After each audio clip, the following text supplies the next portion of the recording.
Terra firma, irmãos romanos. Olá, eu sou o professor Paz Romana. Eu sou o professor Luiz Roder, esse aqui é o canal Terra Firma Society. Eu vou convidar você para deixar o seu like, o seu dislike, se inscrever no canal, acionar o sininho, passar para frente, dizer o que você está achando aí, tá? Hoje no Eu Recomendo filme clássico, A Queda do Império Romano. Filmão original aqui. Eu não vou. Deixa eu ver, acho que o filme não tá aqui. Ah, tá aqui. A Queda do Império Romano. O outro filme ficou no meu DVD lá em casa, lá que eu tava terminando de assistir.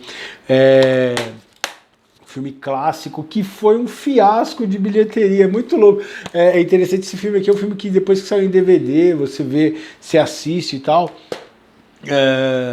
É um filme que é legal, que virou um clássico, mas que na época ele não deu certo. Aliás, isso eu descobri aqui na pesquisa. O Samuel Bronson, que foi o produtor, ele queria fazer. Esses filmes foram feitos na Espanha. Tem o El Cid, que é o que eu vou falar aqui, 50 Dias de Pequim e o Rei dos Reis. Que ele queria fazer uma produtora na Espanha para baratear os filmes, então levava alguns atores hollywoodianos, filmava com a galera de lá. Muitos faroestes foram feitos assim. E acabou não dando certo. Vamos na ficha técnica e eu vou falar um pouquinho do filme. Esse filme é muito legal. Direção do Anthony Mann, tá? O elenco tem a Sophia Loren, tá aqui, ó. A Sophia Loren aqui. O Sir Alec Guinness e o Stephen Boyd.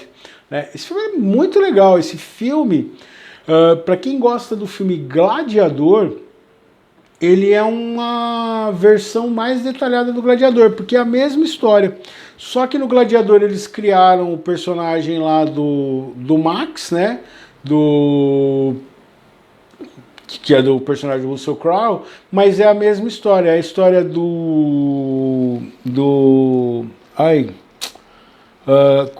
com Marco Aurélio, né? É a conquista da Germânia pelo imperador Marco Aurélio. Ele já está no fim da vida. Aqui vai mostrar que ele foi envenenado, né? Nessa história ele vai aparecer sendo envenenado por um grupo. Porque o que acontece?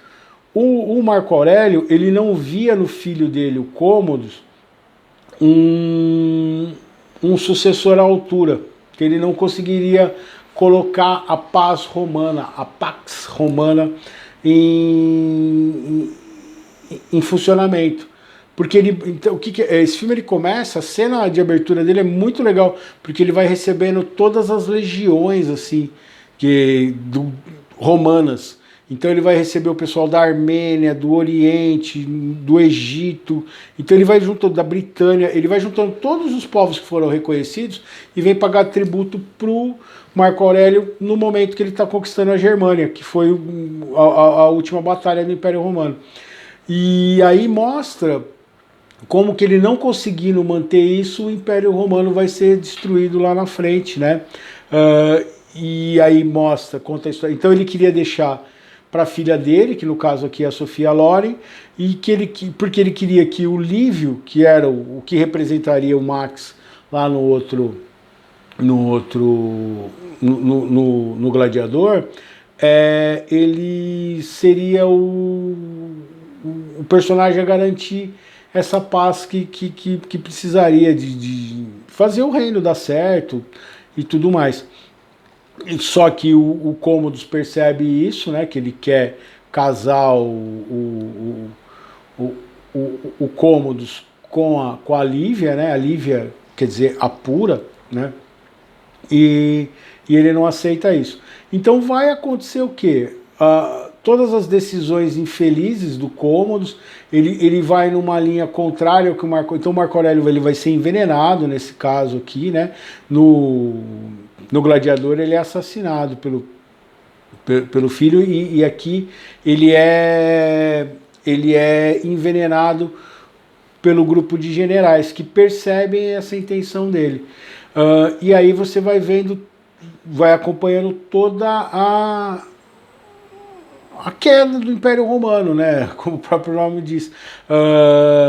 Ele começa de novo aí naquelas coisas mais na linha do Calígula, do pão e do circo, de perder essas ideias. Ele começa de uma unidade, então ele começa a tratar as outras unidades do Império Romano com um certo desdém. Ele começa a ter problema com os armênios, né? Ele começa a ter problema com os outros povos e começa a dissolução política do Império Romano. É um filme muito bem feito, tá? Você vê designer de produção assim, que é essa ideia deles fazerem na Espanha, então você vê grandes cenários. Essa cena de abertura, chegando cada uma das comitivas, é legal nessa cena que ele tem o Marco Aurélio, ele tem o assessor aqui que fica no ouvido dele, fala, esse é fulano de tal, tá? Tipo, ele não conhece os caras, então você precisa ter alguém que tem memória para poder tratar o cara com respeito e tudo mais, né? Você vê as intenções dos outros povos que fazem parte hoje do Império Romano de também ascenderem politicamente. Então é muito legal. Ele vai enfocar, num primeiro momento, nessa questão política que não fica muito clara no Gladiador, tá? Que estava acontecendo, então de quão amplo tinha se tornado o Império Romano e a necessidade de manter terras muito distantes unidas, que é uma coisa que é muito difícil, que é uma coisa que é muito complexa para você... Imagina numa época que você tinha que mandar as informações a cavalo, né? Você tinha outro continente, você tinha, por exemplo, parte do Império Romano na África, parte do Império Romano na Ásia.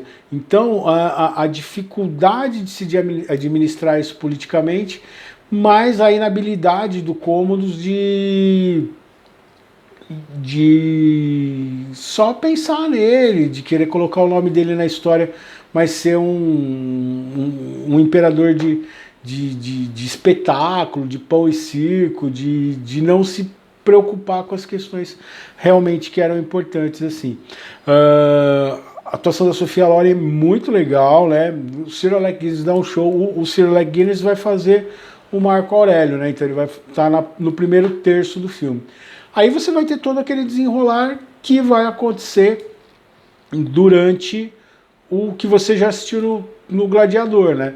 A perseguição, a batalha, o enfrentamento entre eles, e esse vai ser o último governo, né, romano que vai conseguir manter essa unidade, e assim que ele vai ruir, né, cada uma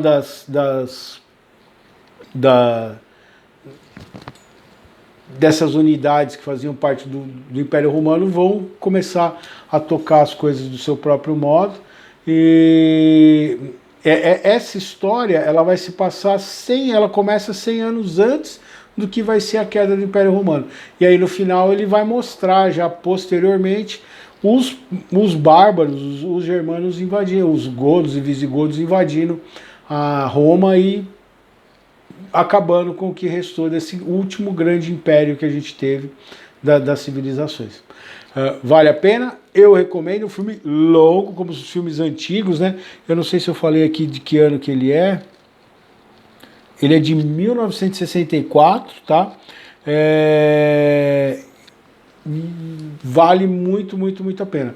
Filme muito legal, pouco cansativo de assistir, mas e aquelas interpretações, aquilo que eu falei nos Canhões de Navarone lá, aqueles beijos meio de lado, assim. Então é interessante você ver esses filmes, como eles eram grandes referências, mas que hoje eles ficam levemente caricatos. Se você não tiver um olhar histórico para assistir o filme, você não pode comparar com uma produção de hoje, porque fica meio exagerado.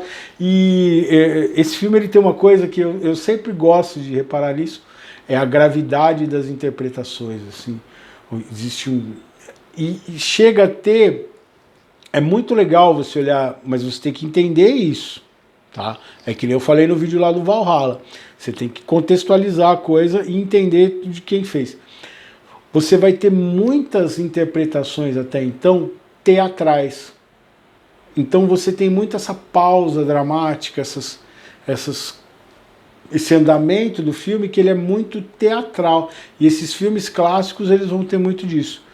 E hoje a tendência é fazer um filme mais natural, ele ser mais orgânico, ele ter um modo de representação mais próximo do que é o que a gente vê na televisão. Acho que até uma certa influência de um reality, né? Então a gente hoje não está mais acostumado a ver esse drama, essa teatralidade na hora das interpretações. Mas vale muito a pena. Então eu recomendo. O poema de hoje, pegando esse conceito aí do Império Romano, eu peguei um poema de amor, tá? Falei de novo, um dos poemas históricos. Pode ser que um dia eu me enverede por isso, mas não é muito. Eu estou trabalhando aqui com os poemas do meu primeiro livro, A Ascensão do Amanhecer ao Anoitecer. Esse livro eu terminei em 98, tá? Foram poemas que eu fui pegando desde quando eu comecei a escrever em 89, e eu compilei tudo que eu tinha escrito e fiz esse livro aí, que chama Ascensão do Amanhecer ao Anoitecer, que é meu primeirão livro aí, né? Que eu só fui registrar muito mais lá na frente, mas que eu terminei de escrever em 98, que é quando eu encerro o ciclo do que está aqui nele. Então esse poema chama Ecoando no Silêncio. E é interessante que, na verdade, vai ser um oposto do que aconteceu com o Império Romano. Porque o Império Romano, apesar dessa melancolia do final dele, dessa destituição do que aconteceu, ele ecoa até hoje.